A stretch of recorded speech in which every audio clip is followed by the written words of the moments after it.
Seja bem-vindo ao Seminário de Teologia e Vida Cristã Palavra da Vida. Você está em mais um curso de teologia cuja proposta é fazer alargar o seu conhecimento na área teológica, um curso descomplicado, contextualizado, provocativo, reflexivo e que faça sentido para a nossa vida cotidiana, porque entendemos que não só a construção conceitual da teologia, respeitando as correntes da teologia construída nesses quase 2000 anos, mas isso só não é suficiente. Nós pretendemos que a partir do entendimento bíblico, dos conceitos esclarecidos, nós possamos reproduzir isso em uma espiritualidade no nosso cotidiano. Bom, então vamos lá para a nossa última aula dessa matéria.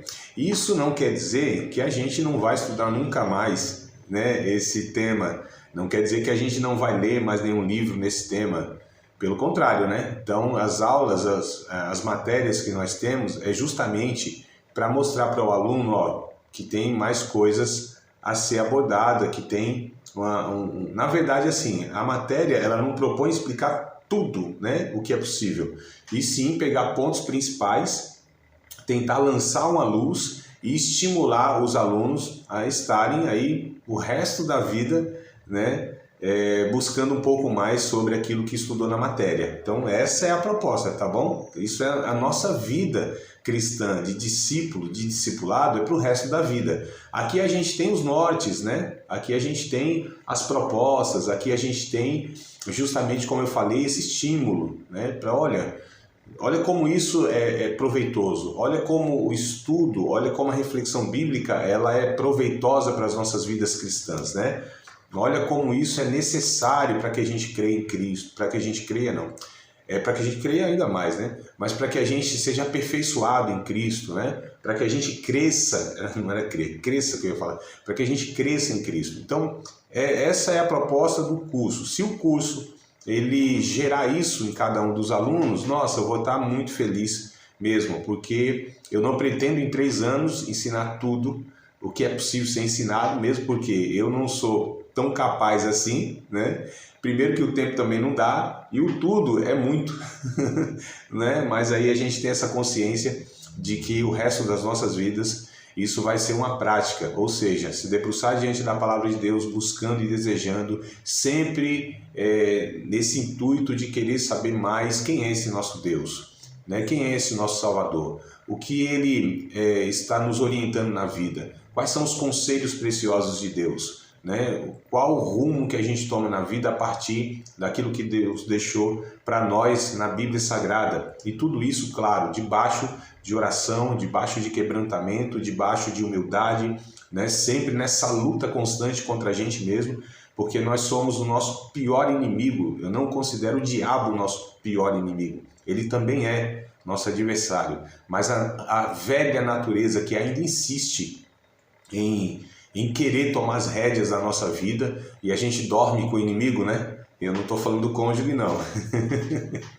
Eu estou falando de nós mesmos, né? Essa velha natureza que ainda habita em nós, mas que precisa todos os dias ser crucificada, morta e sepultada diariamente, né? Então, a gente entende isso. Mas bora lá. Mãe Eliana chegou aqui também de fininho, mas eu a vi. Vamos lá, amada, bem-vinda também, tá? Então nós vamos falar hoje, né? Nós somos salvos do que e para quê? Então é isso que eu quero abordar aqui no início da aula, tá? Nós somos salvos do quê? Do que nós fomos, né? Ou somos salvos?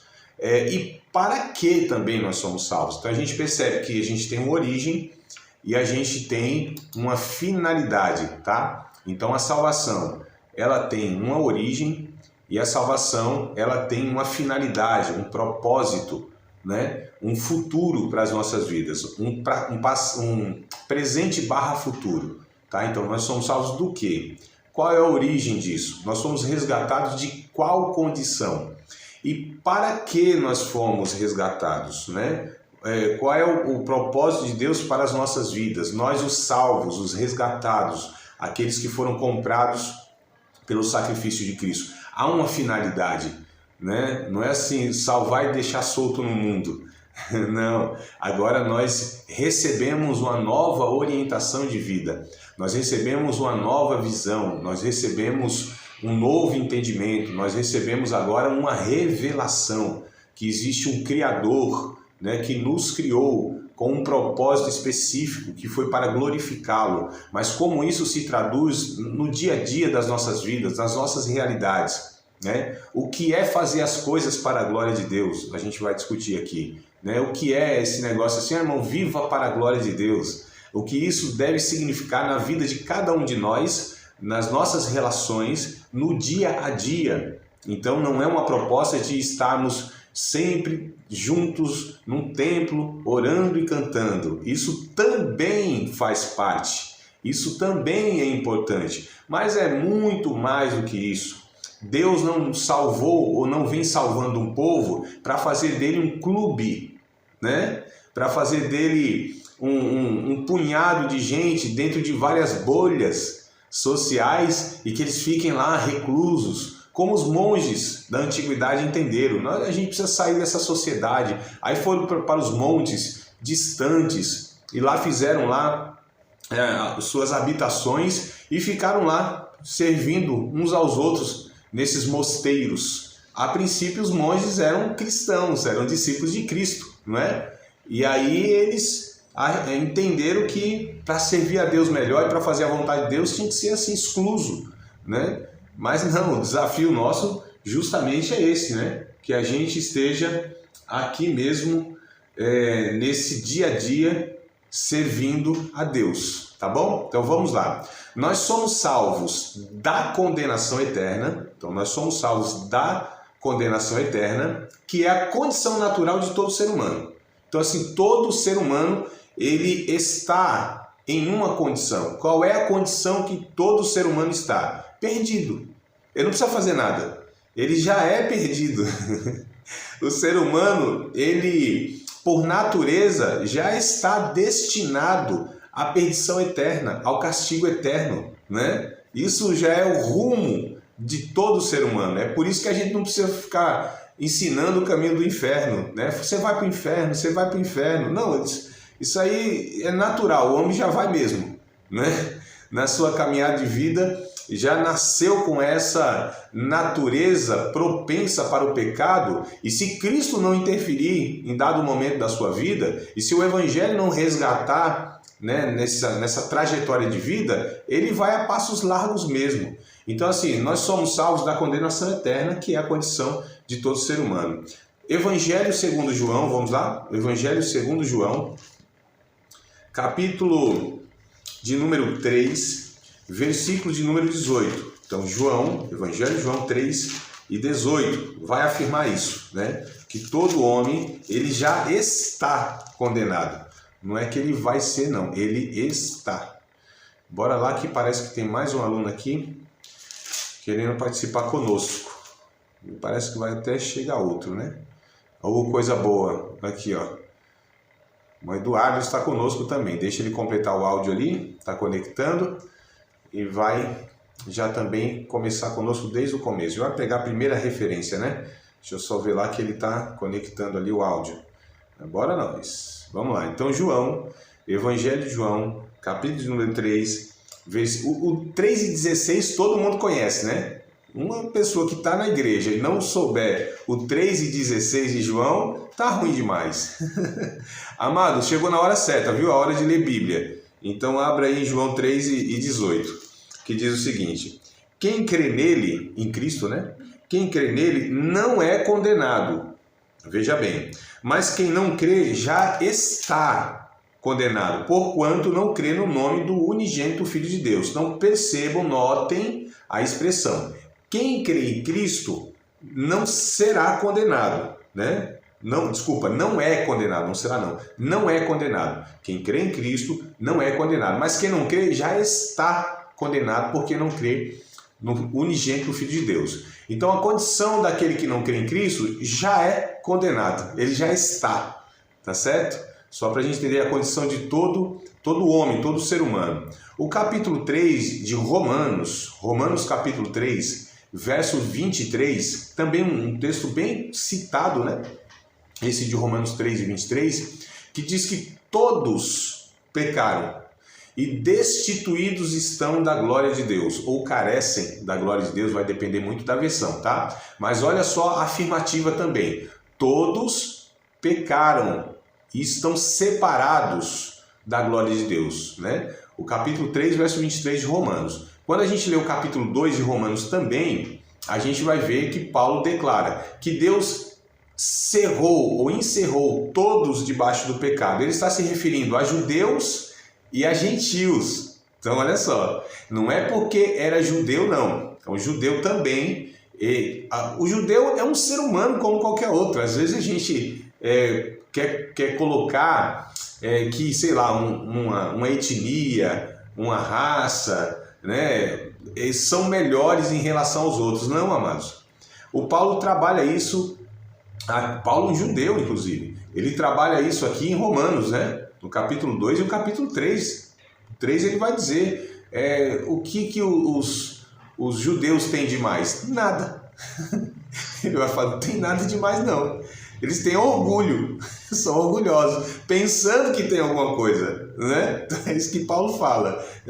Qual é o seu orgulho? É acharem que são melhores do que os gentios. Mas Paulo diz não, são da mesma forma, é a mesma massa, tá certo? É a mesma natureza, são pecadores. A única vantagem que os judeus têm é que, Paulo dizendo isso, que na história eles receberam as palavras de Deus, né? Os profetas trazendo a revelação de Deus, eles receberam todos aqueles dons, aquelas cerimônias que apontavam para Cristo, enfim, eles tiveram a vantagem, né, de estarem sendo separados por Deus para que Deus se revelasse a eles. Eles não entenderam, mas era a partir deles que Deus queria alcançar o mundo. Tanto é que João, no capítulo 1, né, do seu evangelho, no verso 11, ele diz assim, Jesus veio para os judeus, para os seus, né, que ele fala, e os seus não o receberam, mas todos quantos os receberam, deu-lhes o poder de serem feitos filhos de Deus. Então assim, os judeus não têm nada de mais, como também não tem nada de menos, são seres humanos, como nós, amados. Não podemos cair no engano que somos evangélicos, que somos protestantes, que pertencemos a... Isso é uma bobagem tão grande, né, que a gente vai construindo. Eu sou da igreja tal, minha denominação é histórica, a minha é pentecostal, a minha tem não sei quantos anos, a minha é a maior do Brasil. Isso é uma bobagem tão grande que a gente vai construindo, que não quer dizer absolutamente nada, não nos dá vantagem em nada, não é?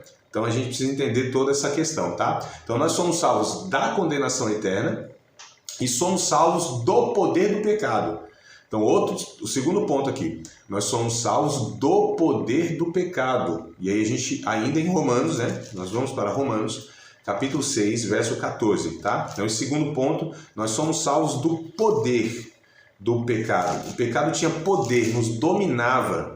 Nós não tínhamos jamais condição de reger a nossa vida. A gente, antes de Cristo, eu estou dizendo, a gente pensava que a gente decidia a nossa vida, que a gente era dono do nosso nariz. Não, amados. A Bíblia vai dizer que éramos escravos do pecado.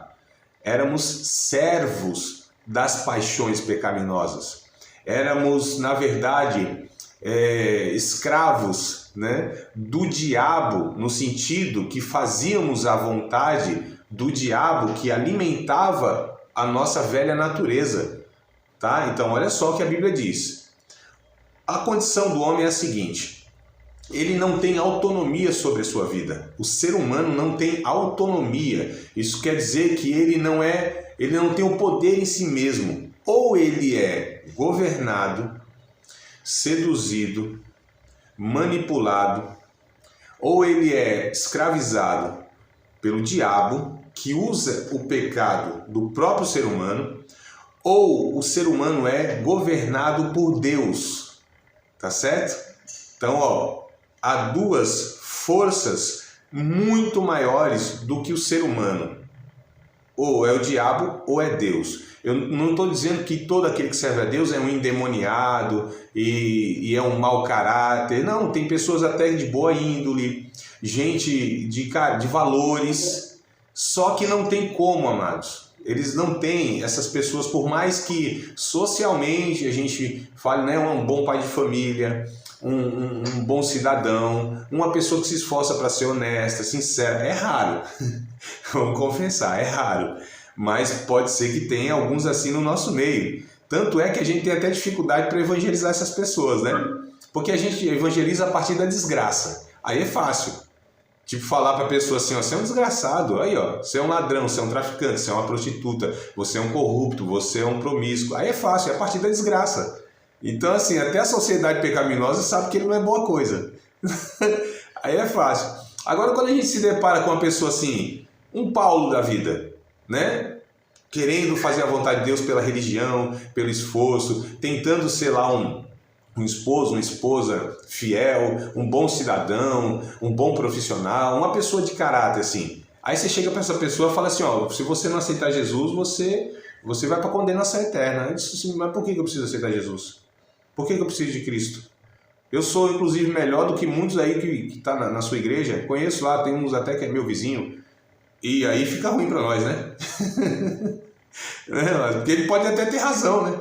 Moralmente, eticamente, é possível que muitos que se dizem discípulos de Cristo é pior do que ele. E aí o que a gente faz? Então, assim, a gente mostrar para o desgraçado que ele está desgraçado é fácil, não é? Mas aí a gente trabalha, lógico, naquilo que o Evangelho nos ensina. O homem não tem méritos, né? O homem não pode se salvar. Diante de Deus, por mais que essa pessoa seja toda sincera, honesta, esforçada e tenha esses valores, mas ele ainda ofende a santidade de Deus, porque a gente não está fazendo uma comparação horizontal, né? Essa comparação não é social, essa comparação não é entre seres humanos. A gente precisa fazer essa comparação, ou seja, da condição daquele ser humano em relação à santidade de Deus. Aí, amados, não escapa nenhum, não tem como. Né? O mais sincero dos seres humanos diante de Deus é um miserável pecador, ofende a santidade de Deus e não tem condição nenhuma de estar atendendo à justiça de Deus. Então, a gente faz essa comparação em relação a Deus, não é entre nós, porque entre nós aí sempre vai ter uns melhorzinhos, piorzinhos, isso aí é fato, não é? Mas vamos lá, capítulo 6, verso 14 de Romanos, para falar aqui que nós somos salvos do poder do pecado, tá? 6 e 14 diz o seguinte, pelo menos na minha versão, né? Porque o pecado não terá domínio sobre vocês, pois não estáis debaixo da lei, mas debaixo da graça. Então, ó, o pecado não terá mais domínio sobre vocês. Então, nós fomos salvos do poder, do domínio do pecado, ou do poder condenatório do pecado. Então, nós fomos salvos, a salvação nos deu agora rédeas nas mãos. A salvação, a graça de Deus, nos deu recurso, nos dá recurso para que a gente vença a nossa velha natureza, vença esse mundo pecaminoso e vença o diabo. São os três inimigos efetivos que o servo de Deus, o discípulo e a discípula de Cristo tem, tá? Então, a carne, sua velha natureza, o mundo, todo esse sistema corrompido contra Deus, rebelde contra Deus, e o próprio diabo. Então são os três inimigos diretos de todo discípulo de Cristo. Só que a Bíblia diz, essas coisas não têm mais poder para nos dominar. Pode nos influenciar porque ainda está ao nosso redor. Ainda de alguma maneira nos influencia, nos atinge nessa questão da influência. E é por isso que nós recebemos de Deus uma nova natureza e armas espirituais, né, que são todos recursos graciosos que Deus nos dá, o próprio Espírito Santo habitando na nossa vida, a palavra de Deus, que é um alimento espiritual, a vida de oração, a vida de relação comunitária de fé, viver com um grupo de pessoas que também professam o mesmo Deus, a prática do Evangelho. Então, assim, ó, a vida de gratidão e louvores a Deus. Estou falando de 6 recursos aqui. No mínimo, tem outros mais. Mas olha só, amados, como Deus nos dá ferramentas para que a gente seja mantido salvo. Lembra que eu falei em algumas aulas? Salvação não é tudo. Deus vai lá, resgata daquela vida desgraçada notória e aí tá tudo certo e vamos embora? Não. Agora começa uma peregrinação que a Bíblia diz, né? Uma vida de perseverança, como diz Lucas, me parece que é 21 e 19, né? Ou é 19 e 21, Não é possível que eu não vou gravar isso um dia, não. Toda vez que eu vou citar isso, vem minha dúvida. Não é por fé que eu faço, é por dúvida. É 21 e 19. Lucas 21 e 19, que vai dizer o seguinte: na vossa perseverança, vocês vão possuir a alma de vocês. Dependendo da versão, na sua paciência, né? Possuir as vossas almas. Mas aqui nessa continuidade, nós vamos ser mantidos por Deus na perseverança. A perseverança é a mãe de todas as virtudes. Não adianta nós começarmos bem na carreira de fé. Não adianta nós começarmos fervorosos, tementes a Deus, dedicados no começo da fé. O que vai fazer a grande diferença é nós levarmos isso até o fim da nossa vida, amados. Isso que é o grande desafio. E quanto mais tempo vai passando, a gente vai tendo mais e mais desafios, não é? Então é por isso que a gente não vive de resíduos, a gente não vive de poder residual, a gente não vive do passado que nós vencemos batalhas, fizemos e deixamos de fazer. A gente vive o dia a dia até que Cristo venha nos chamar, ou pelo arrebatamento, ou pessoalmente, né? Ou individualmente, melhor dizendo, né? Ou vamos no coletivo, ou vamos no individual. Se a senha nossa chamar antes, a gente vai, né? Mas esse é o desafio, essa perseverança diária, porque a gente não é mais dominado pelo pecado, mas nós estamos a cada dia vencendo tudo isso que eu falei. Então, carne, mundo e o diabo, tá certo? Mas temos condição, porque Jesus disse: em todas estas coisas nós somos mais do que vencedores por aquele que nos amou. Estou certo que nem a altura, nem a profundidade, nem o presente, nem o porvir, nem os principados, nem as potestades, nem a morte, nem a vida, nem nenhuma outra criatura poderá nos separar do amor de Deus que está em Cristo Jesus, o nosso Senhor, né? Então, Romanos 8 e 38, se não me falha a memória, é por aí, tá? Que está escrito isso aí. Então, assim, a gente tem essa carreira de fé, né? De nós estarmos vencendo os obstáculos dia a dia na nossa vida, porque nós não somos mais dominados pelo pecado, temos ferramentas, condições, recursos, sobejo.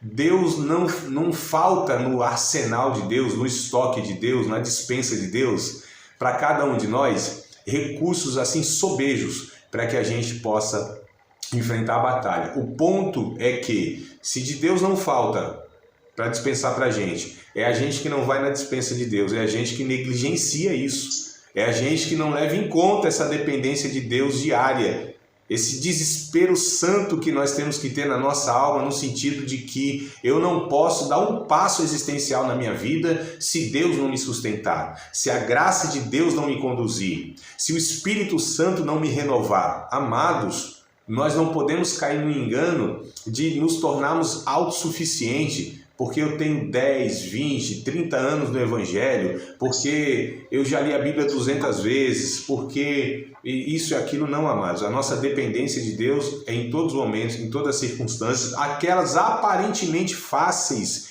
e simples, muitas vezes são essas que são para nós um tropeço na vida. Então a gente precisa entender isso. Nós não somos mais dominados pelo pecado e nós precisamos então ser aqueles que são regidos por Deus, e nós vencemos todas as coisas em Cristo Jesus, tá? Ainda sofremos os efeitos do pecado. Então, assim, nós somos salvos do poder do pecado, ele não nos domina mais, não é? Mas ainda sofremos esses efeitos do pecado, mesmo após a regeneração, pois continua havendo, né, essa tensão que eu disse entre as duas naturezas existentes, tá? No salvo, a saber, a velha e a nova natureza. Não é o que nós já lemos, me parece que nós já lemos nessa matéria aqui, Gálatas capítulo 5, versículos de número 16 e 17. Se não lemos, vamos ler. E se lemos, vamos ler de novo. Então, Gálatas, capítulo de número 5, versos 16 e 17. Isso aqui é segurança para nós, né, mas ler as mesmas coisas, a palavra que a gente até tem na memória, mas o ouvi-la novamente, o falar novamente, né? O sentir novamente, o ser ministrado novamente pela mesma mensagem. Isso é o que vai, como eu disse, nos mantendo diariamente. Antes que a gente leia aqui, ó, tente prestar atenção em mim, ó. Vocês que estão olhando para mim e os que estão no oculto, no escondido, debaixo do manto aí, que só está no áudio. Então, tente olhar para mim aí. Ó. Olha que coisa interessante. A gente tem essa questão, né? De que... Deixa eu tomar uma aguinha aqui, senão eu vou dar uma pigarreada. Não teve jeito, teve que pigarrear de novo. Então, olha só, queridos. A gente, às vezes, tem essa ilusão, né, de que a gente pode estar caminhando sem essa renovação de Deus. E que a gente já enfrentou tantas batalhas na vida e que da agora por diante o negócio é um pouquinho mais fácil. Não é. O ser humano, ele oscila.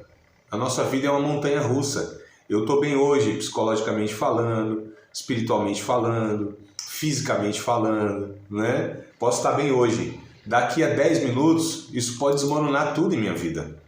Então a vida do ser humano, ela é instável, ela oscila. É uma notícia, amados, né?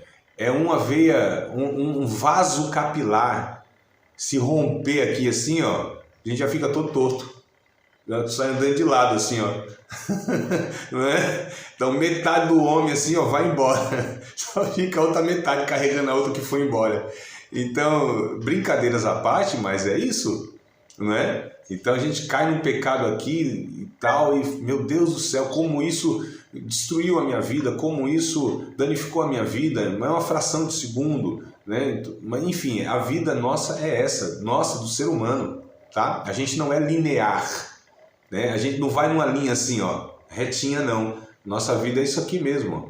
Trancos e barrancos, tropeça e cai. A Bíblia diz: o justo, ele cai 7 vezes, se levantará, mas cai, e muitas vezes. E esse cair nem sempre é o pecado escandaloso, né, que a gente muitas vezes vê. Há muitas formas de cair, há muitas formas de tropeço na vida cristã, há muitas maneiras sutis. Diante de Deus, isso tudo é contemplado, e Deus nos sustenta e nos restaura todas as vezes que forem necessárias. Então isso também é o que nos dá fôlego, né, para a gente continuar. Então o Gálatas capítulo 5, verso 16 e 17 diz assim: digo, porém, andai em espírito e não cumprireis as concupiscências da carne, né? Então assim, ande em espírito, viva, né, com a natureza espiritual, e vocês não vão cumprir os desejos não permitidos da velha natureza. Esse é o ponto. Aqui a linguagem aqui é bem ruim da minha versão, né? Mas essa é a ideia, tá? Verso 17. Porque a carne, a velha natureza, ela cobiça contra o espírito, e o espírito contra a carne. Olha a tensão, olha a oposição, olha a batalha espiritual, de mim para mim mesmo, não é?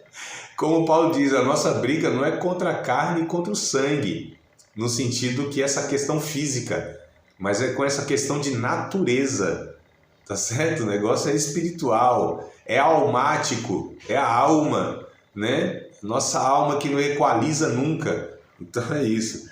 E aí cobiça contra o espírito contra a carne, esses opõem-se um ao outro para que não façais o que quereis. Então percebam, amados, essa tensão que a gente vive, né? Como eu disse, vez por outra de uma maneira mais aguda, mais intensa, porque a gente está numa instabilidade e aí vem crise, vem dificuldade. É o que Paulo diz em Efésios 6, que ele chama de o dia mau.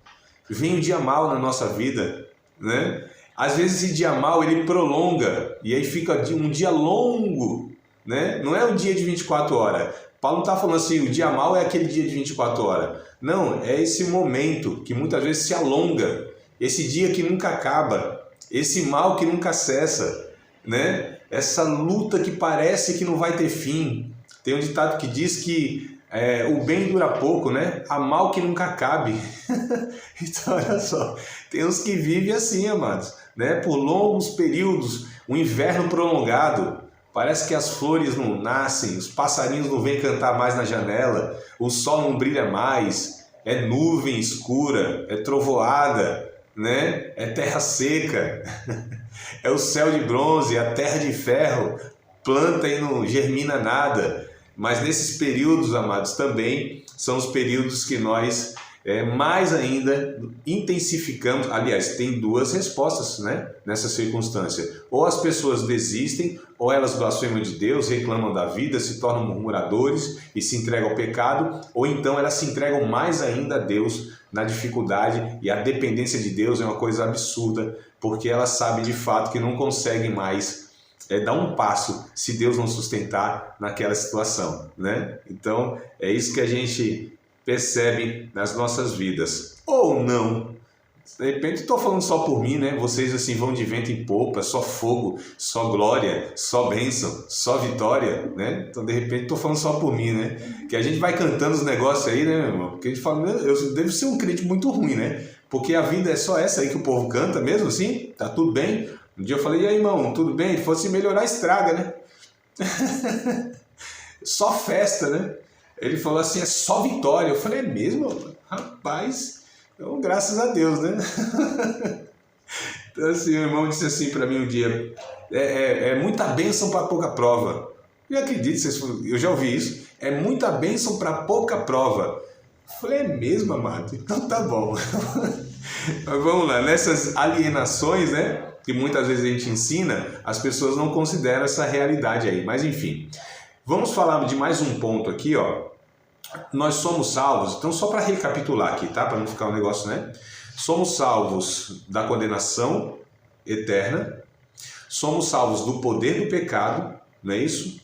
E apesar de ser salvo do poder do pecado, a gente ainda tem essa batalha, esse embate, essa dificuldade desse pecado que tão de perto nos rodeia, como diz o texto, né? Esse leão que fica, aliás, esse inimigo que fica bramando em derredor como um leão, né? Então a gente ainda tem circunstâncias, a gente ainda tem situações, a gente ainda tem momentos, a gente ainda tem batalhas a serem travadas internas e externas, né? Inclusive dentro da comunidade de fé, que é a chamada perseguição interna e desafios internos, como também, eu estou falando, não é só na congregação ali, eu estou falando nesse povo que se denomina povo de Deus, né? As batalhas que a gente enfrenta com falsos irmãos, com irmãos imaturos, enfim, e a externa, perseguições e coisa e tal. Mas enfim, nós somos salvos nós somos salvos de algo e agora para algo, para uma finalidade. Então, somos salvos para uma nova proposta de vida. Tá? Então, olha a finalidade, nós fomos salvos da condenação do pecado, do poder do pecado, enfrentamos a presença do pecado ainda, mas também, eu esqueci de falar uma coisa aqui, nós fomos salvos do poder condenatório do pecado. Amados, nós somos salvos, não há mais condenação sobre nossas vidas. O Romanos 8:1 vai dizer isso. Portanto, agora, nenhuma condenação há para aqueles que estão em Cristo Jesus, que andam segundo o Espírito e não segundo a carne. Então, não tem mais peso eterno de condenação sobre nós. Nós somos salvos. Não é que seremos, não. Nós somos agora. Se nós morremos agora, está tudo certo. Está tudo tranquilo. A minha vida está guardada em Deus. Nós não tememos mais a morte. O poder condenatório do pecado já não pesa sobre minha vida, porque Jesus levou sobre os seus ombros os principados e as potestades. Ele tirou de mim aquele jugo pesado da condenação eterna e me deu um fardo leve, um fardo suave, não é? É isso que a Bíblia nos ensina. Mas nós somos salvos então para uma proposta, uma nova proposta de vida. Como diz Romanos capítulo 6, verso 4, nós temos que viver em novidade de vida, tá certo? Então somos salvos para uma nova proposta de vida que leva em consideração a vontade de Deus como sendo a única correta. A vontade de Deus é melhor. Não, não é melhor. A vontade de Deus é a única. Porque assim, não, tem a minha vontade e a vontade de Deus. A de Deus é melhor. Não, para nós, a de Deus não é a melhor. A de Deus é a única. A minha não é nem cogitada. Não é? Então, às vezes a gente tem essas conversas. Não, a vontade de Deus é melhor. Não, a vontade de Deus é única. Eu não considero outra possibilidade. Eu não cogito uma opinião da minha vida que não seja a vontade de Deus. Então a minha eu deixei de lado, porque eu deixei de lado a minha velha natureza, eu deixei de lado as rédeas que eu queria ter na minha vida e nem tinha, como a gente aprendeu, é o pecado que regia a minha vida. Então, assim, o que é levado hoje em consideração? É a vontade de Deus, amados. Uma proposta que leva em consideração a única vontade perfeita. O capítulo 12 de Romanos é o que eu quero ler com vocês para dar essa referência que eu estou falando, né? Sobre a questão de ter uma nova proposta de vida e que essa nova proposta leve em consideração que a vontade de Deus é a única, tá? A única a ser considerada. Então não são mais as minhas opiniões, não é o que eu acho, não é o que eu aprendi dos meus pais, não é o que a minha cultura... Preste atenção aqui, amados, que isso aqui eu acho bem interessante a gente pensar. A gente nasce, a gente aceita Cristo muitas vezes adulto, né? E com várias experiências de vida e dentro de uma cultura, de um pensamento. Mas a gente tende, antes que a gente leia, a gente vai ler o Romanos 12. Segura só um pouquinho, não leiam não, só para a gente refletir sobre isso. A gente pensa que aquilo que nos é ensinado culturalmente, aquilo é vontade de Deus. A gente pensa que tem cultura que é de Deus e tem cultura que é do diabo. Não, não é assim. Na verdade, não existe uma cultura santa. O que eu quero dizer é assim, no Brasil o que se ensina a respeito disso e disso é o correto, o que se ensina lá na África não é, o que se ensina lá no Japão não é, ou vice-versa. Não, amados. São seres humanos que são pecadores. Israel deve ser uma cultura santa, eles devem viver tudo na vontade de Deus. Pelo contrário, amados, quando Jesus veio, o que aqueles judeus tinham feito daquilo que Deus tinha proposto, estava assim, um monte de coisa equivocada. Vocês sabiam, agora eu não sei se eu vou errar tanto aqui na porcentagem, tá? Mas é uma coisa muito que eu considero muito absurda, porque a gente pensa assim, nossa, os judeus, né, tudo temente a Deus, tudo serve a Yahvé, o Eterno, Jeová, né, Yeshua, aquela coisa toda. Não, amados. Mais de 40% da população de Israel, eu estou levando em consideração os judeus, tá? Mais de 40% são ateus. Eles não acreditam em Deus. A gente está falando de judeus. Eu estou falando de estatística de hoje. Então, olha só para a gente entender. Não, mas o judeu, não é nada. Pecado é pecado. Pecadores são pecadores. Né? Eles só são mais responsáveis e mais culpados porque receberam mais privilégios na história. Então, na verdade, na comparação, se a gente fizesse essa comparação, que eu acho que nem deve fazer, eles são até mais errados do que nós. Porque o que receberam na história, e o próprio Salvador, o próprio Jesus, veio lá como judeu, veio lá na região deles, andou com eles, né? Então, assim, eles rejeitaram, crucificaram. Então, se fosse, repito, não devemos fazer essa comparação, mas se fosse para comparar, eles são piores do que nós. Mas, enfim, voltando aqui. Então, assim, essa questão da cultura, né? O que a gente aprende? A gente precisa se sujeitar ao Evangelho, à vontade de Deus. A gente interpreta a Bíblia com as lentes da nossa cultura. Parece que a nossa igreja dá uns óculos para a gente, assim, ó, a nossa tradição religiosa, a nossa denominação, né? O professor de teologia dá uns óculos assim, ó, fala assim, lê a Bíblia agora com esses óculos aqui, ó. E nem sempre, amados, nem sempre essas lentes elas estão com foco ajustado. Nem sempre aquilo como eu enxergo as coisas, aquilo é vontade de Deus. A gente sempre interpreta a Bíblia já com pressupostos, né? A gente muitas vezes lê a Bíblia tendenciosos a ler dessa forma ou daquela outra forma. Então a gente tem essa postura via de regra. E o nosso desafio é deixar o Espírito de Deus ministrar os nossos corações e desconstruir tudo o que for necessário ser desconstruído, para que essa nova vida, essa nova mente, né, esse novo processo de pensar as coisas seja um processo conduzido pelo Espírito Santo. E que, se for necessário eu desconstruir o processo que havia na minha vida, isso vai ser interrompido. Porque o texto de Romanos capítulo 12, Aline, eu tô lhe vendo aí, viu? Você chegou aqui, seja bem-vindo e vamos caminhando aí. E tu tá, acho que literalmente andando mesmo, né? Aluna boa é assim, ó, no meio da rua fala, vou assistir aula e vamos embora. Mas vamos lá. Então, Romanos capítulo de número 12, versículo de número 12, versículo número 2. Romanos 12 e verso 2. vai dizer o seguinte, que a gente não deve se conformar com este mundo, se modelar com este mundo, tá? Se amoldar com esse mundo, né? Não vos conformeis com este mundo, não tome a forma deste mundo, antes transformai-vos pela renovação do vosso entendimento, para que vocês experimentem qual seja a boa, a agradável e a perfeita vontade de Deus.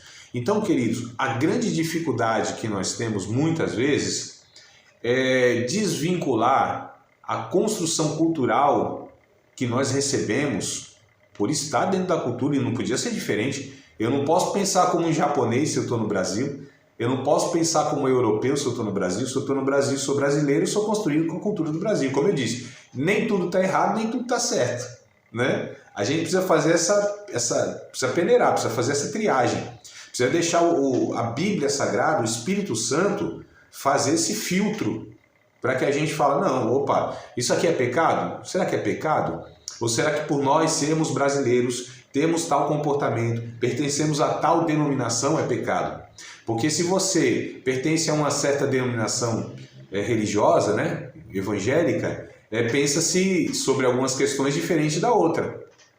Eu estou falando de comportamento mesmo, eu estou falando de fazer as coisas, de como fazer.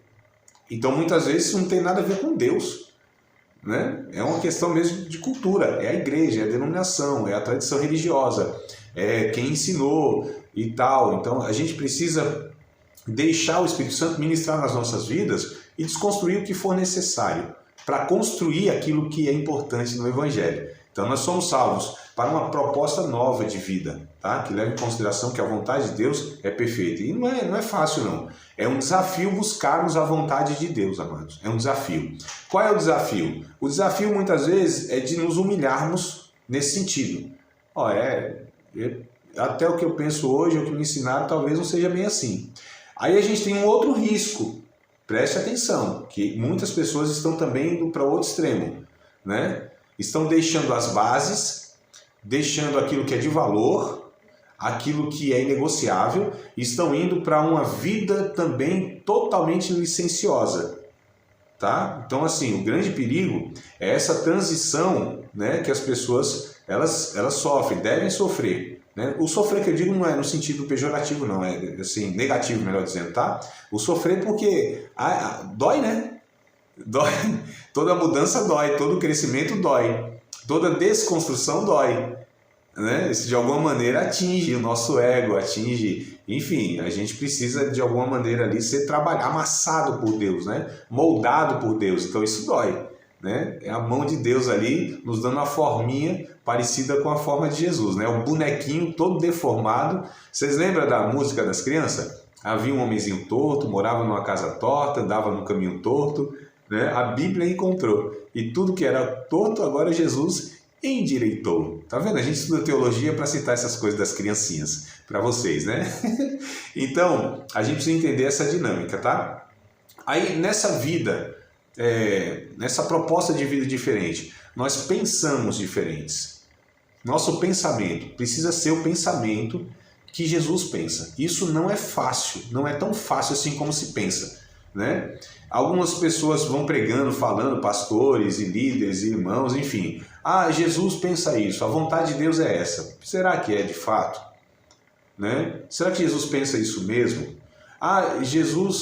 O Espírito Santo me revelou, o Espírito Santo falou comigo tal coisa, o Espírito Santo me disse isso, que tem que ser assim. Será que é mesmo? Nem sempre é, às vezes é só para reforçar, e eu estou chamando, né, porque Deus tem crédito, né? Se é o Espírito Santo que falou, quem é que vai contestar? Né, amados? Então, assim, eu prefiro ser muito mais sincero do que ser um falso espiritual, ou estar apresentando uma falsa espiritualidade. Porque às vezes a gente quer ser espiritual e a gente chama Deus na conversa, mas a gente deveria ser honesto, né?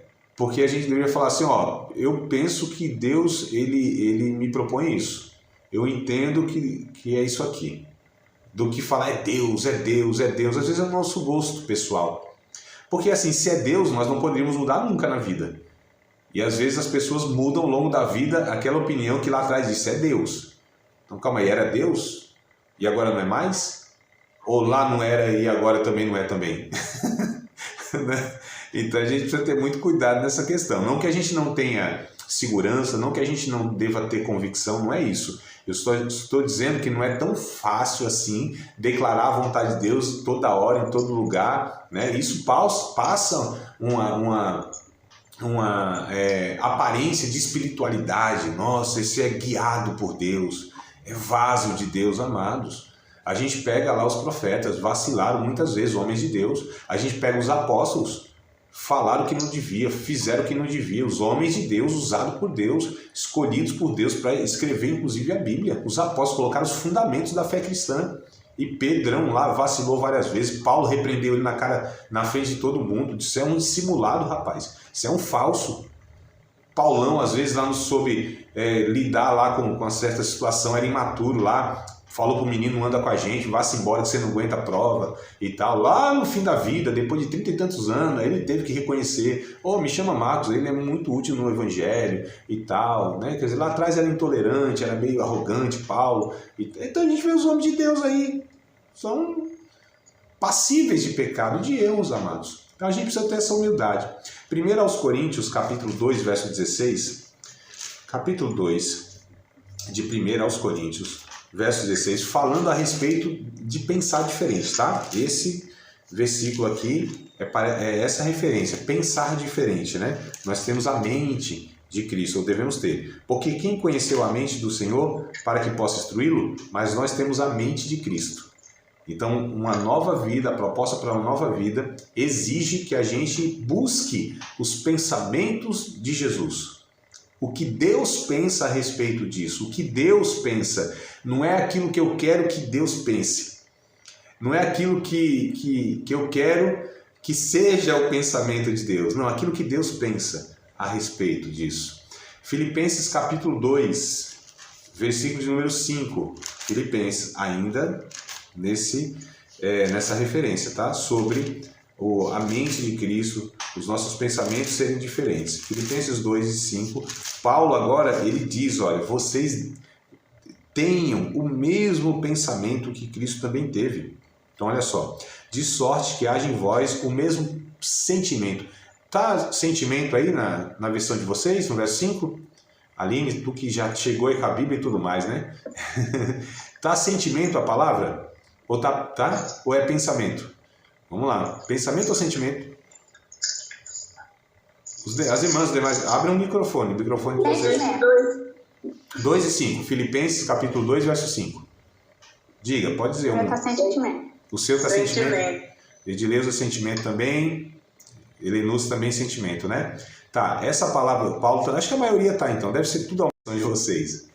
A minha também, inclusive. Mas assim, é porque quando haja em vós o mesmo sentimento, não dá a impressão que Paulo está falando assim do afeto, do sentimento mesmo, da questão do coração, das emoções, né? Sentimento não remete para nós essa ideia? Vocês devem sentir como Jesus sente, mas não é isso, tá? Essa versão não é a melhor. A palavra no original remete não aos... Calma aí, tá?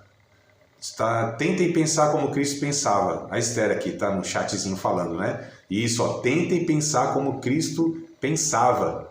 Então, no original... Da nova tradução para pensar. Para pensar, né? Isso. Então, pensem, tentem pensar, ou pensem, né? Tenha o mesmo pensamento que houve em Cristo Jesus. Porque a palavra no original lá não remete ao sentimento, tá? A palavra é frônesis. Né? Tenham a frônesis que Jesus tinha. Frônesis, essa parte aqui, fronte. Pensem como Jesus pensava, tá? Tenham o mesmo pensamento que Jesus pensava. Então é isso aí mesmo que vocês colocaram, porque aqui na nossa versão não ficou tão clara, né? Sentimento não é sentir, não, é pensar. Pensem como Jesus pensava. Colossenses capítulo 3, verso 1 e 2. Vamos continuar ainda nessa referência, só para a gente entender, várias cartas, autores diferentes, mas olha como que o conselho de Deus, a orientação de Deus é a mesma, tá? A respeito de pensar, né? Colossenses 3, 1 e 2. Portanto, se já ressuscitaste com Cristo, então assim, precisa nascer de novo, né? Tem jeito. Ninguém vai pensar como Cristo pensa sem nascer de novo. Se vocês já ressuscitaram com Cristo, buscai as coisas que são de cima, onde Cristo está assentado à destra de Deus. Verso 2. Pensai nas coisas que são de cima e não nas que são da terra. Então, olha só. Pense naquilo que é de cima. Isso não quer dizer que a gente só pensa no céu, nos anjos e aquela coisa. Não. Como Deus pensa, como a natureza de Deus, ela enxerga, ela vê o mundo, a realidade. É assim que a gente deve olhar com os olhos de Deus, como Deus olha as coisas, como Deus enxerga as coisas. Não são esses olhos limitados. É isso que a Bíblia diz, assim, que nós andamos não por vista, e sim por fé. Mas a fé, ela nos dá a visão que Deus tem, como Deus enxerga as coisas. Não como nós enxergamos com esses olhos, a partir de onde nós estamos, de como nós fomos criados, né? Então, é nesse sentido que a Bíblia diz, pense diferente, pense como Deus pensa. As categorias são outras, amados. Nós precisamos dessa metanoia, dessa transformação todos os dias da nossa vida. Todos os dias. Nós somos corruptos por natureza. Opa, aqui, deixa eu só fechar o microfone aqui para não, não tomar outro espirro aqui. Daqui a pouco sou eu também, se duvidar aqui. Graças a Deus que a gripezinha está sarando aqui. Deus te abençoe, viu, varão? Te cure e te dê saúde. O último texto aqui sobre pensar diferente é 2 aos Coríntios, capítulo 10, verso 5, tá? 2 aos Coríntios 10 e 5. E aí a gente encerra essas referências, né? Foram as 4 ou 5 aqui já, tá bom, tá não? Pra gente entender que é isso mesmo que a Bíblia fala, né? Tem outros mais aí que vai falar. E preste atenção aqui antes que a gente leia, como a Bíblia, ela enfatiza que nós, amados, devemos ser regidos por um pensar, por um entendimento, por uma compreensão e não assim pela uma intuição. Porque a gente vive no nosso país de latinos, de gente assim que é emoção à flor da pele, ainda mais se somos pentecostais, isso é agravado, né? Porque é o sentir que determina, são as emoções que mandam. Se eu estou sentindo é de Deus. Né? Se eu sentir a presença aqui, é Deus aprovando tudo aqui que a gente está fazendo e tal. E se o meu coração assim, ele deu uma disparada, eita, é Deus mesmo, né? Se a lágrima desceu, as emoções se afloraram, é Deus Espírito Santo. Amados, a gente se engana muito, nosso coração é enganoso. Essas nossas emoções não dão conta de nos trazer a realidade das coisas, elas mascaram a realidade. Então a gente precisa ter muito cuidado, né, para não validar as nossas falas, as nossas ações, por conta das emoções que a gente julga ser, que elas estão sendo confirmadas ali, né? Enfim, 2 Coríntios 10 e 5. Destruindo os conselhos, toda altivez que se levanta contra o conhecimento de Deus, levando cativo todo o entendimento à obediência a Cristo. Então, olha só, levando cativo todo o entendimento, né, à obediência a Cristo. Então, isso que a gente precisa entender aqui, o entendimento. O texto vai dizer que a gente combate aquilo que quer destruir.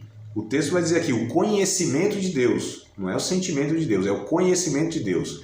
E como se combate a falsa, a heresia que a gente chama, né? A falsa doutrina, a falsa compreensão, o entendimento equivocado, com o entendimento correto, né? Então a gente às vezes não entende porque a gente quer combater uma coisa com uma arma diferente. Aquilo até pode ser uma arma, mas não para aquilo. Então assim, como que a gente combate uma pessoa que está ensinando, está compreendendo de uma forma errada o evangelho? Orando? Jejuando? Não, amados. E eu não estou dizendo que essas coisas não devam acompanhar. Eu estou dizendo que se faz necessário que se use a arma adequada para a ocasião adequada. Então, para uma pessoa que está pensando um monte de coisa totalmente equivocada a respeito de Deus, vem cá, meu querido, ó, vamos aqui, vamos retrabalhar esse pensamento. Olha o que a Bíblia diz. Vamos pensar dessa forma aqui. Não é só, irmão, dobre o joelho aí que eu vou orar para você, que é para Deus te libertar dessa ignorância.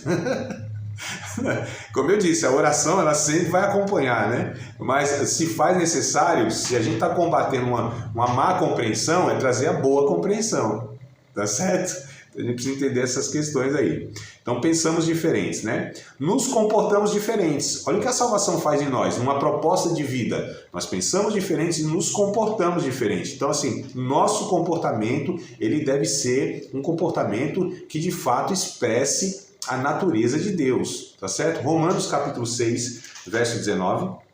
Romanos 6 e 19 vai dizer algo muito interessante a respeito disso aqui, ó. Falo como homem pela fraqueza da vossa carne, pois que, assim como apresentastes os vossos membros para servirem à imundícia e à maldade para a maldade, assim apresentai agora os vossos membros para servirem à justiça e para a santificação.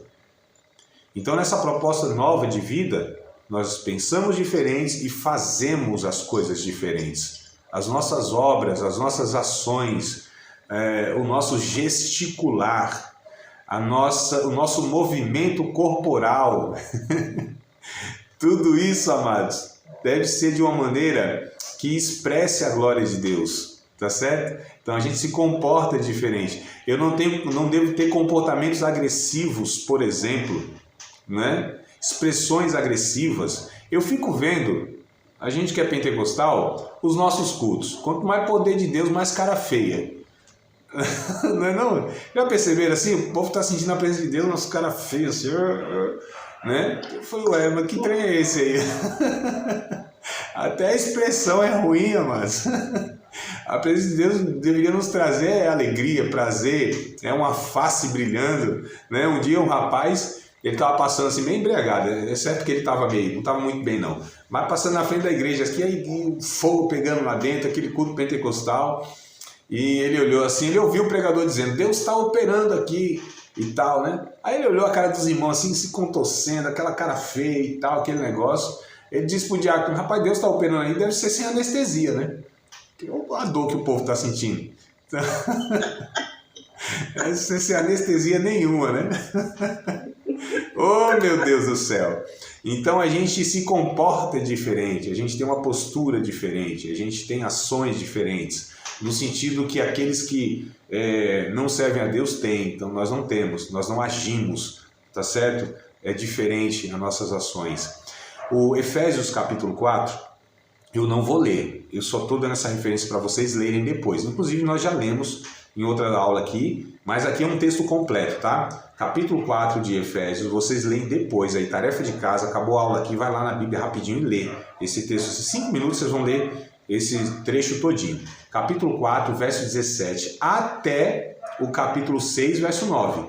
Capítulo 4, a partir do 17, Efésios 4, 17, é para ler até o capítulo 6, verso 9, porque todo esse trecho vai falar sobre isso. Como deve ser o nosso comportamento, a nossa postura, a nossa atitude como salvos, como nascidos de novo. Vocês vão ler lá, vocês vão ver. E tem a comparação. Antes vocês viviam assim, agora vocês vivam assim. Antes vocês faziam isso aqui, agora façam isso aqui. Antes vocês se relacionavam uns com os outros nesse comportamento aqui, agora é assim.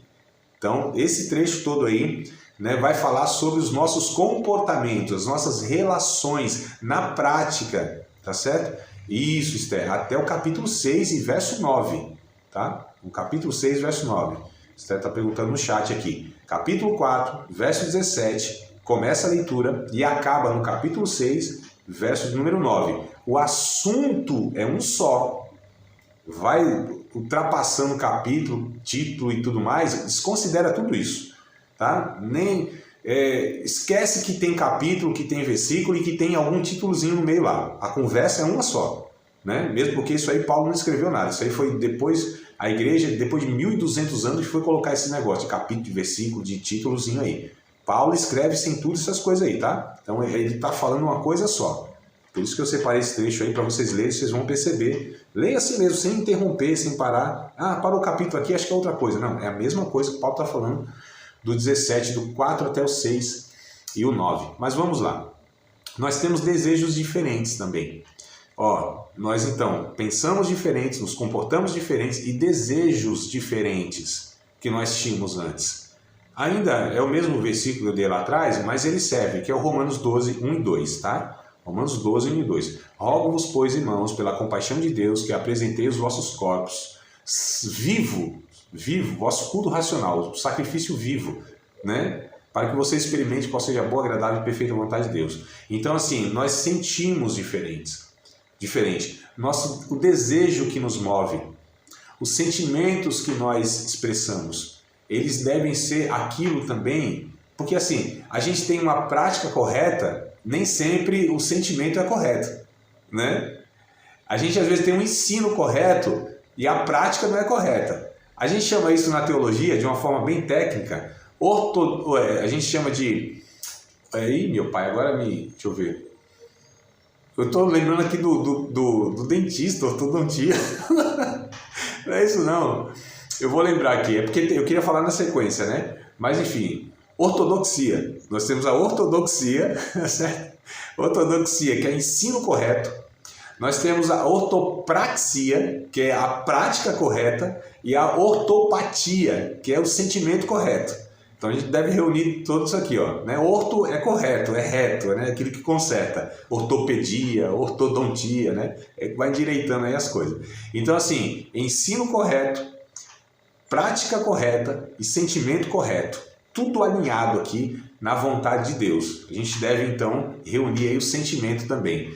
Devo fazer o que é bom? Devo, mas também a bondade, o sentimento do meu e o desejo do meu coração. Porque às vezes as pessoas fazem não querendo fazer, né? Faz, mas não era bem o que ele queria fazer, não estava desejando tanto. Eu sei que ninguém manda, ninguém decide, vou desejar isso, vou desejar aquilo. Às vezes a gente tem que fazer mesmo um senso de dever. Isso é um fato. Porque também se a gente fizer as coisas só quando sentir, aí a gente vai ser igual a alguns irmãos aí, que dizem, eu sou evangelista se Deus tocar no meu coração.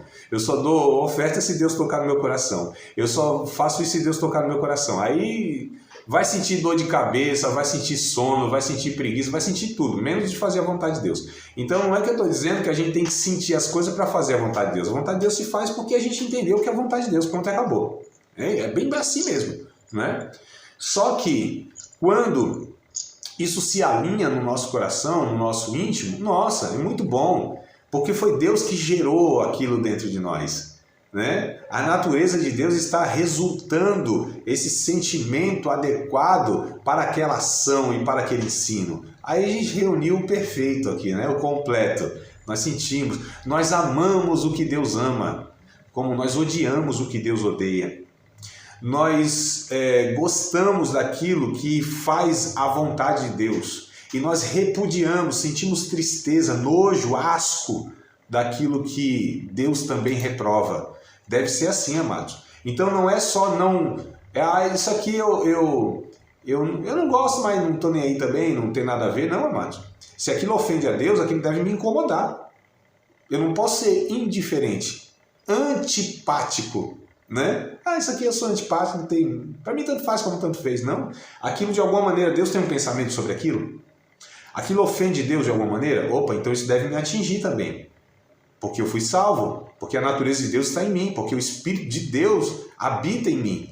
Então, se eu estou presenciando aquilo, se eu estou vendo aquilo, se eu estou, de alguma maneira, participando, no sentido de a presença, né? O conhecimento veio até mim, o Espírito Santo está em mim. Então, se Deus se entristece com aquilo, deve me causar tristeza também.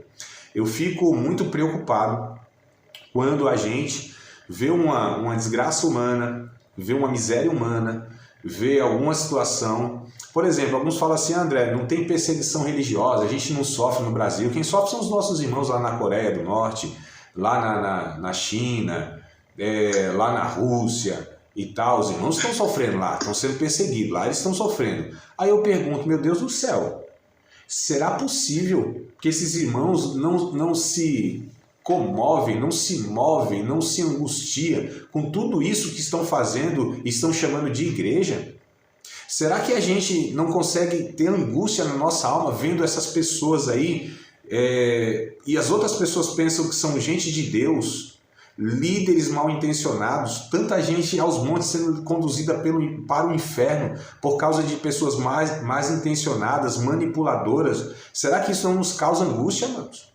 Será que não causa angústia para a gente alguns milhões de brasileiros que passam fome e miséria? Será que não causa angústia na gente a corrupção que invadiu o nosso Brasil há décadas e décadas? Será que a gente não se incomoda com tanta injustiça social? Será que não causa tristeza na nossa vida? Tudo isso que a gente vê dia a dia nos noticiários não é possível. Então, como não tem sofrimento? O cristão verdadeiro, ele sofre em qualquer contexto.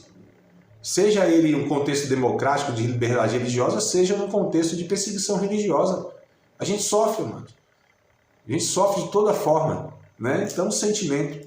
Temos o objetivo, uma proposta de vida diferente, tá? Então, eu vou dar alguns versículos aqui, porque a gente só tem 7 minutos. Então, eu quero aqui fechar hoje, né? Não vou correr aqui tanto não, mas eu quero dar todas as informações que eu tenho aqui para vocês, tá? Temos um objetivo de vida diferente. Outro ponto, nós temos um objetivo, uma proposta de vida diferente. 1 aos Coríntios, capítulo 10, verso 31. Anotem aí as três referências. 1 aos Coríntios 10 e 31. Lucas, capítulo 9, versos 57 ao 62. Tá? 5 versículos aí. E Gálatas 2 e 20. Tá? Então anotem, vocês leiam, não deixem de ler. Vamos lá, vou repetir. 1 aos Coríntios 10 e 31. Lucas capítulo 9, versos 57 até o 62. E Gálatas 2 e 20. 1 aos Coríntios 10 e 31, Paulo diz assim: quer comais, quer bebais, ou façais qualquer outra coisa, façais tudo para a glória de Deus. Então a gente deve viver para a glória de Deus, ter um objetivo de vida diferente. O que é viver para a glória de Deus? É que o propósito da minha vida não é ganhar dinheiro, não é ter um sucesso profissional, não é ter projeção social, não é ser destacado nessa vida, nesse mundo, não é desfrutar de tudo que esse mundo pode dar, embora isso não seja mal, né? Necessariamente mal, mas se o nosso projeto de vida é o mesmo projeto do que as pessoas que não servem a Deus têm, amados, que diferença nós temos? Qual é a diferença de um jovem cristão que quer entrar na universidade para ter um bom emprego, um bom carro, uma boa casa, ter dinheiro, segurança, estabilidade? Isso é o projeto de vida. Eu estou falando do projeto de vida. Que diferença tem então daquele menino também ateu, ou que não serve a Deus e não teme a Deus, mas também quer esse projeto de vida, porque é o que o ser humano busca? Qual é a diferença? Não tem. Eu estou falando de projeto de vida, eu estou dizendo que ele fazendo essas coisas vai estar pecando, não é isso. Mas não deve ser o projeto principal de vida. Essas coisas podem acontecer na vida de todos nós de uma forma secundária. Vocês estão compreendendo, amados, o que eu quero dizer aqui? Eu não estou demonizando e falando, não, que isso, é só, tem que se dedicar ao ministério, tem que ser missionário, tem que ficar enfiado na igreja, tem que orar, jejuar, ler Bíblia, é isso aí só. Não, estou dizendo que o projeto principal de vida não deve ser esse. Isso pode vir como um reboque, como um acessório, como uma ação secundária na vida. Porque tudo que a gente faz deve ser um projeto de glorificar Deus, de testemunhar de Deus. Então você pode ser rico, empresário, pode ter um monte de coisa boa nessa vida, pode ter projeção social, pode ser um grande líder, pode, tudo isso. Mas tudo isso numa consciência que eu estou aqui representando Deus. Eu estou aqui sendo um discípulo de Cristo. Pode ser um médico mais famoso, descobrir um monte de coisa boa para a humanidade, glória a Deus. Mas ele está ali como um médico que é um discípulo de Cristo, servindo a Cristo naquilo. Vocês entendam, amados, qual é a motivação? Fazer para a glória de Deus é a motivação. Não é o que se faz em si. Porque a gente pensa que o que se faz para a glória de Deus é só aquilo que remete, que se relaciona à igreja, a contexto de igreja, a essas coisas que a gente chama, isso é espiritual. Não, amados. Um bom gari, ele pode ali servir a Deus e glorificar a Deus, sendo um bom gari. Aqui a Aline chama de gari também, é que lá em São Paulo que é gari, que é o pessoal que recolhe o lixo, é gari também, né? Então, olha só, pode ser um bom gari. Perguntaram para Moody, se não me falha a memória, foi Moody, tá? Um grande evangelista. um sapateiro, né? Que perguntou para Moody o que o sapateiro ele precisava fazer para agradar a Deus. Ele disse assim, ó, faça bons sapatos e venda por um valor justo. Você vai glorificar a Deus. Esse é o teu ministério. Como sapateiro, faça um bom sapato, venda ele com um valor justo. Não faça qualquer porcaria e não venda demasiadamente caro. E não aproveite a demanda do mercado para explorar as pessoas. É isso aí. E a gente podia aplicar isso em todas as atividades profissionais. Isso é viver para a glória de Deus. Né, amados? Então a gente precisa entender isso. Então Gálatas 2:20 vai falar: vivo, não eu, mas Cristo vive em mim, e agora que a vida que agora vivo na carne, vivo na fé do Filho de Deus que me amou e se entregou por mim mesmo. Tá? Então esses dois textos. Mas vocês devem ler o Lucas, capítulo de número 9, 57 ao 62, para completar aqui a referência disso, tá? Sobre uma proposta de vida diferente. Outro ponto, em tudo que fizemos devemos fazer para a glória de Deus, que eu falei, ou seja, expressar o seu caráter e a natureza, né? Então vamos lá para ver se a gente encerra aqui, sempre pautados por princípios e valores do Evangelho, ou seja, como a gente consegue, como a gente deve, como a gente pode viver para a glória de Deus.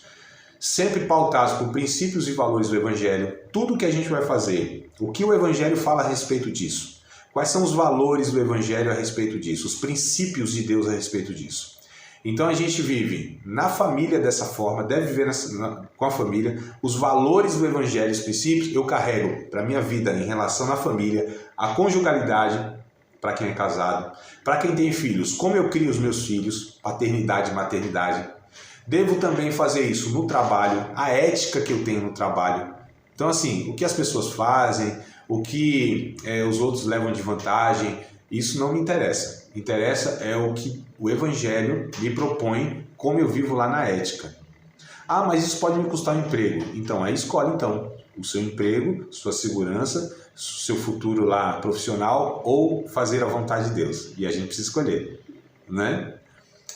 Na comunidade de fé também, a gente deve viver para a glória de Deus. Como a gente vive para a glória de Deus? Ah, tá. A Esther tá falando aqui, mas a gente tá acabando também, viu, Esther? Tá falando que a neném ali é pentecostal. Ó, se cair aqui é porque caiu a conexão, tá? Vou correr aqui, ó. Na comunidade de fé, como a gente serve para a glória de Deus na comunidade de fé? No serviço e no relacionamento. Serviço e relacionamento. Um não pode estar separado do outro. Serviço e relacionamento. E nos demais relacionamentos possíveis. Ou seja, no testemunho. Aí a gente vai estar vivendo como um salvo. Tá certo? A salvação, então, abrange tudo isso aí da nossa vida. Participar de mais uma aula de um dos nossos cursos, Seminário de Teologia, Vida Cristã, Palavra da Vida. Espero que tenha te abençoado, não só alargado o seu conhecimento teológico, mas que tenha também atingido o teu coração para que você possa, a cada dia mais, reproduzir a vida de Deus nas suas relações cotidianas. Se você ainda não é aluno oficial de um dos nossos cursos, se inscreva aqui no contato que vai aparecer do WhatsApp. Também nos siga nas redes sociais, se inscreva no nosso canal, compartilhe à vontade e Deus